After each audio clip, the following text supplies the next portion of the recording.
Assalamualaikum warahmatullahi wabarakatuh. Selamat pagi, salam sejahtera untuk kita semua. Di sini perkenalkan kami kelompok 3 praktikum biokimia. Kami akan mempresentasikan proyek yang telah kami lakukan bersama. Ini adalah proyek kedua kami, yaitu hidrolisis pati secara enzimatis. Di sini telah dibagi beberapa outline pembahasan bersama teman-teman rekan-rekan saya dari kelompok 3. Adapun untuk bagian pertama atau outline pertama yaitu tujuan praktikum akan disampaikan oleh rekan saya Fajri Ramadan. Kepada Fajri Ramadan saya persilahkan untuk menyampaikan tujuan dari praktikum kita di pagi hari ini.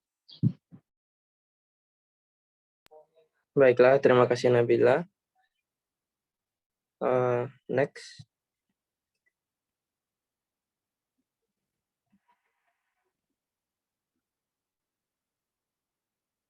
Baiklah, di sini adapun tujuan praktikum pada proyek 2 kami adalah untuk menentukan pengaruh pH terhadap aktivasi amilase saliva pada hidrolisis pati dan nasi. Mungkin sekian yang dapat saya sampaikan. Saya kembalikan ke moderator. Oke, terima kasih Fajri atas penyampaian tujuan dari proyek kita. Selanjutnya untuk landasan teori. Landasan teori akan dipaparkan oleh landasan teori akan dipaparkan oleh Zurhainun Mutmainnah. Kepada Zur, saya persilahkan. Baik, terima kasih Nabila. Baiklah, saya akan menyampaikan mengenai landasan teori yang kami jadikan sebagai acuan dalam pelaksanaan praktikum hidrolisis pati secara enzimatis. Jadi, reaksi hidrolisis pati merupakan reaksi pemecahan pati menjadi struktur gula yang lebih sederhana seperti dekstrin, maltodextrosa, maltose, dan glukosa. Reaksi hidrolisis ini berlangsung lambat, sehingga untuk mempercepat reaksi perlu digunakan katalisator. Pada hidrolisis pati, katalisator yang biasa digunakan yaitu katalis asam dan katalis enzim menurut Azmi 2017. Hidrolisis pati sendiri terdiri atas likuifikasi dan sakarifikasi. Likuifikasi sendiri merupakan proses pencairan gel pati untuk memperoleh viskositas yang lebih rendah. Sedangkan sakarifikasi adalah ketika dekstrin hasil likuifikasi dihidrolisis lebih lanjut oleh enzim tunggal maupun enzim campuran untuk dikonversi menjadi glukosa. Ruiz 2011. Pati atau amilum adalah karbohidrat kompleks yang tidak dapat larut dalam air, berwujud bubuk putih, tawar, dan tidak berbau. Herawati 2011. Pati merupakan bahan utama yang dihasilkan oleh tumbuhan untuk menyimpan kelebihan glukosa atau sebagai produk fotosintesis dalam jangka panjang. Pati juga merupakan salah satu jenis polisakarida yang dihubungkan oleh ikatan glikosidik dan polimer dari 1,4 alfa glukosa. Apabila dihidrolisis secara lengkap, polisakarida akan terpecah menjadi monosakarida. Wahyuningsi 2019. Pati tersusun dari 2 macam karbohidrat, yaitu amilosa dan amilopektin, dalam komposisi yang berbeda-beda. Amilosa memberikan sifat keras, sedangkan amilopektin menyebabkan sifat lengket. Amilosa memberikan warna ungu pekat pada tes iodin, sedangkan amilopektin tidak bereaksi. Winarno 2012. Dalam bentuk aslinya, secara alami, pati merupakan butiran-butiran kecil yang sering disebut sebagai granula. Bentuk dan ukuran granula merupakan karakteristik setiap jenis pati, sehingga ukuran dari granula dapat dijadikan sebagai bahan untuk identifikasi. Jacob dan Delcor 2012. Enzim adalah satu atau beberapa gugus polipeptida atau protein yang berfungsi sebagai katalis atau senyawa yang mempercepat proses reaksi tanpa habis bereaksi dalam suatu reaksi kimia. Enzim bekerja dengan cara menempel pada permukaan molekul zat-zat yang bereaksi dan dengan demikian dapat mempercepat proses reaksi. Percepatan terjadi karena enzim menurunkan energi pengaktifan yang dengan sendirinya akan mempermudah terjadinya reaksi. Yulistiani dan Ayu 2015. Sebagian besar enzim bekerja secara khas, yang artinya setiap enzim dapat bekerja pada satu macam senyawa atau reaksi kimia. Hal ini disebabkan adanya perbedaan struktur kimia dari tiap enzim yang bersifat tetap. Sebagai contoh, enzim alfa amilase hanya dapat digunakan pada proses perombakan pati menjadi glukosa. Pujiadi 2015. Enzim merupakan komponen penting yang diperlukan untuk proses pencernaan dan penyerapan makanan. Tanpa bantuan enzim, semua bahan makanan yang masuk ke dalam tubuh hanya akan lewat saja. Enzim bertanggung jawab menjaga kesehatan dan proses metabolisme di dalam tubuh. Mariyati 2011. Bawahannya, natrium bikarbonat atau NaCO3 merupakan senyawa yang bersifat sangat basah, sehingga semakin banyak natrium bikarbonat yang ditambahkan ke dalam suatu larutan, maka larutan akan bersifat semakin basah, atau dengan kata lain, pH larutan akan semakin tinggi. Selain itu, derajat keasaman atau pH juga dipengaruhi oleh adanya peningkatan asam-asam organik yang disebabkan karena adanya pertumbuhan, aktivitas, dan perkembangbiakan mikroba yang ditunjang oleh kecukupan substrat atau gula-gula sederhana hasil pemecahan pati. Utami dan Harijono 2014. Sekian yang dapat saya sampaikan, saya kembalikan ke moderator. Terima kasih Zur atas penyampaian landasan teori. Selanjutnya untuk alat dan bahan praktikum akan disampaikan kembali oleh rekan saya Fajri Ramadan. Kepada Azim, saya persilakan. Baiklah, terima kasih moderator. Di sini saya akan kembali menjelaskan mengenai alat dan bahan yang digunakan pada praktikum kali ini. Adapun alat yang pertama adalah gelas kaca besar sebanyak 4 buah. Yang kedua adalah gelas kaca kecil sebanyak 1 buah. Yang ketiga ada wadah besar sebanyak 1 buah. Yang keempat ada suntikan sebanyak 1 buah. Yang terakhir ada wadah kecil sebanyak 3 buah. Adapun bahan-bahan praktikum yang digunakan pada praktikum kali ini, yang pertama adalah yang pertama adalah 2 ml cuka atau CH3COH. Yang kedua ada 2 ml soda kue atau NaHCO3. Yang ketiga ada 2 ml substrat pati hasil proyek pada praktikum kami yang pertama. Yang keempat ada 12 ml saliva.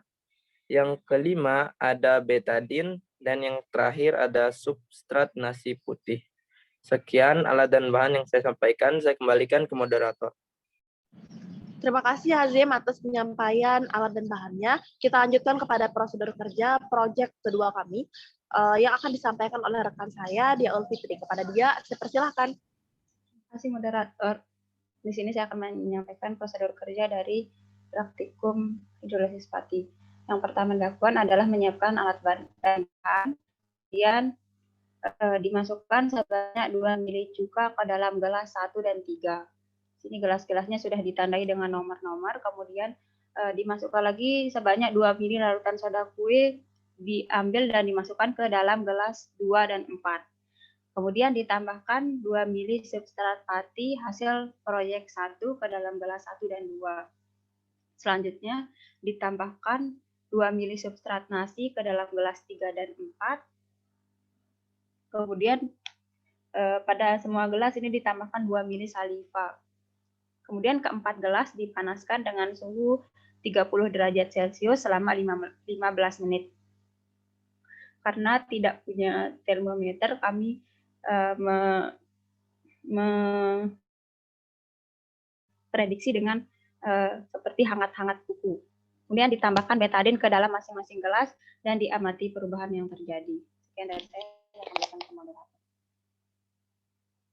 Terima kasih Dia atas penyampaian prosedur proyek kita. Kemudian selanjutnya akan dilanjutkan oleh penyampaian hasil pengamatan proyek yang akan disampaikan oleh rekan saya Linda Tuanida Ningrum. Kepada Linda, saya persilahkan.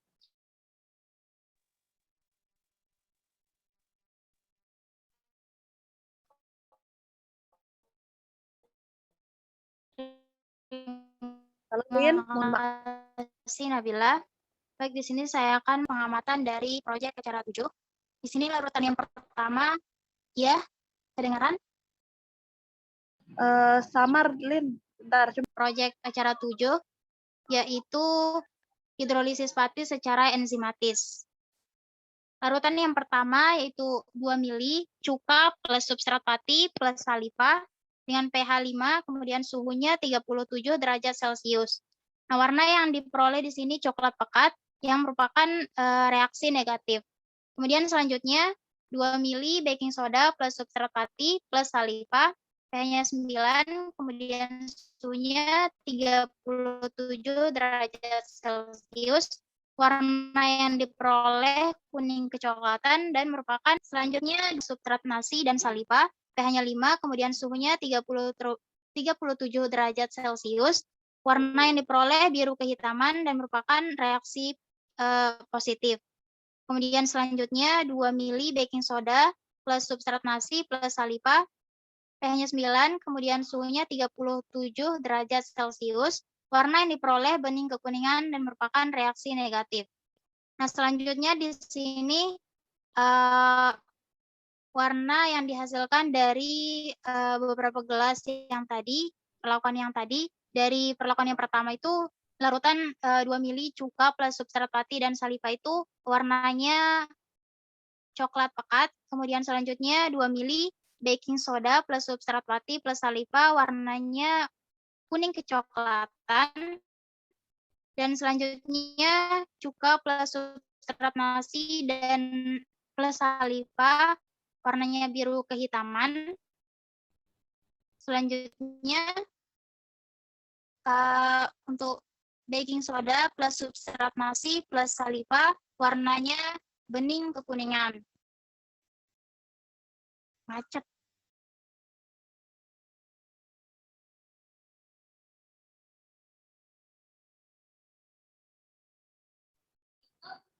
Oke, selanjutnya di sini dilihat pada gambar, ini merupakan warna yang diperoleh dari beberapa perlakuan tadi. Mungkin sekian dari penjelasan saya kembalikan ke moderator.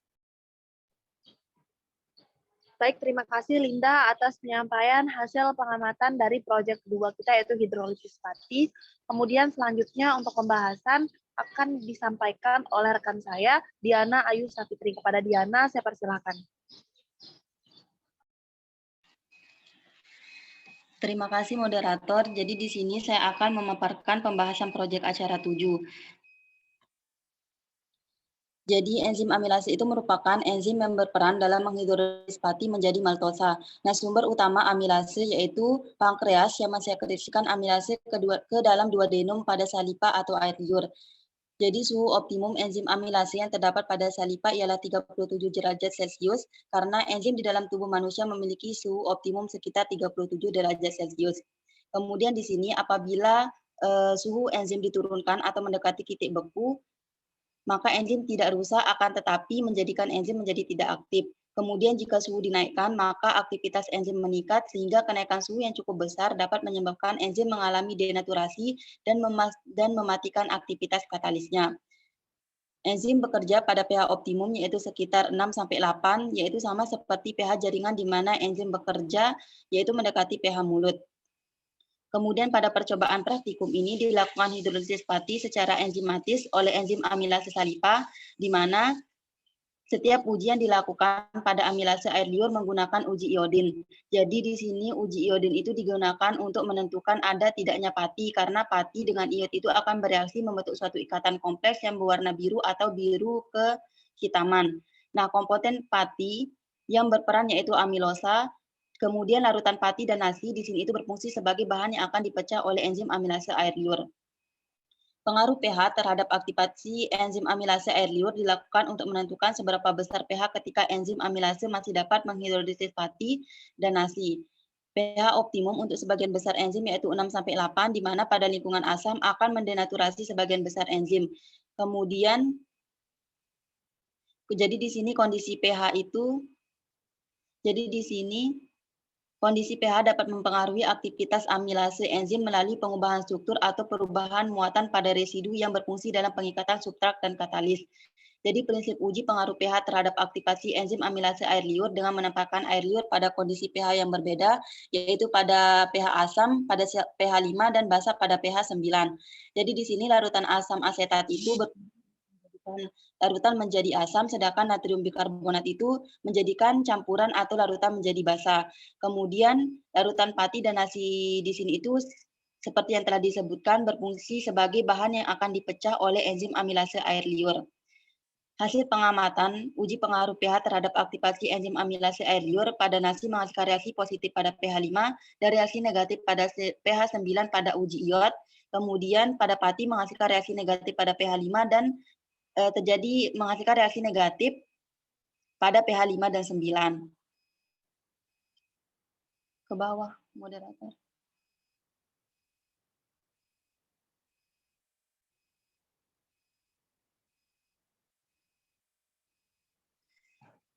Jadi enzim amilase itu tidak bekerja pada pH rendah seperti pH 1 dan 5 dan juga rusak pada pH tinggi seperti 9.